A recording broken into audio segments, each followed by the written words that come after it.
Hey friends, I'm Savannah. This is the fifth and final part of our conversation about David Gore and Fred Waterfield, the killing cousins from Vero Beach, Florida, who terrorized their small community in the late 1970s, early 1980s.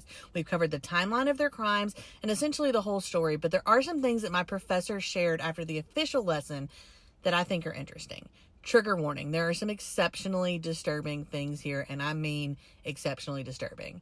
We talked in another video about the different kinds of serial killers. David falls into the power and control category. He was very socially awkward, much unlike some of these other more charming serial killers that we've talked about. In fact, he was known locally as Creepy Dave. Serial killers tend to study other serial killers. What did they get away with that I might could get away with? What could I do better than what they did? David was particularly infatuated with serial killers. He continually asked my professor for crime scene photos from other serial killers. My professor did not provide these and eventually cut off communication with him because his requests were just getting too disturbing. David was particularly infatuated with the Sunset Strip killers. That's Doug Clark and Carol Bundy, no relation to Ted Bundy. They committed similar crimes, and they were an interesting case to look up if you're not familiar. Another thing, David wanted to be known as an artist. He believed what he was doing was an art form. He collected particularly disgusting trophies from his crimes. These are ones I have not heard before. Pieces of scalp and pubic hair. He absolutely loved talking about his crimes, his sexual appetite, his choices of victims, how much he truly enjoyed what he was doing. And this actually put him to death sooner than was planned. He was sending out these incredibly graphic letters. My professor was one of the people that got one. And it was causing a problem to the point that the governor at the time sped up his execution. I actually did not know this was a thing, but apparently he found a way to have him skip the line, so to speak. Some other things about David and his crimes, he used puppies to lure women, but he was terrified of German Shepherds, so he wouldn't go after women who had dogs.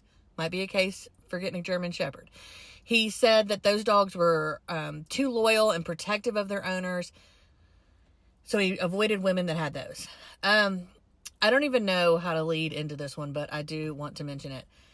He told my professor that he did not SA his own children because they were boys. But if they had been girls, he definitely would have. He also described eating some of his victims, frying them in flour, and that he was excited to eat one of his victims who said she was a virgin. I don't even know what to say about that. Disturbing on a different level.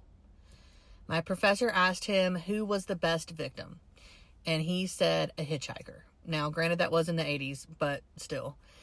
He asked him how his relationship with his family was. David said it was distant.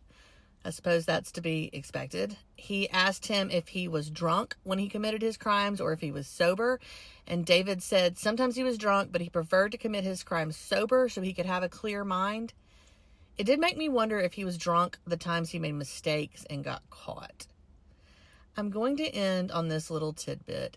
David Gore and Ted Bundy were in Florida State Prison together for roughly 4 years. According to both of them, they were good friends, shared notes, and Ted Bundy even said he would have loved to work with him on the outside.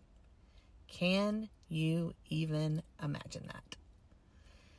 That's the end of our conversation about the killing cousins. I hope you learned something you didn't know or something that you found interesting. This week we are covering Jack Trawick, and I've got to tell you, I think that man may be even worse than these two. Not that it's a contest, but yikes. We've got a lot to talk about there for sure. I'll be back tomorrow with the start of a conversation on him. Thank you for watching. Have a beautiful evening.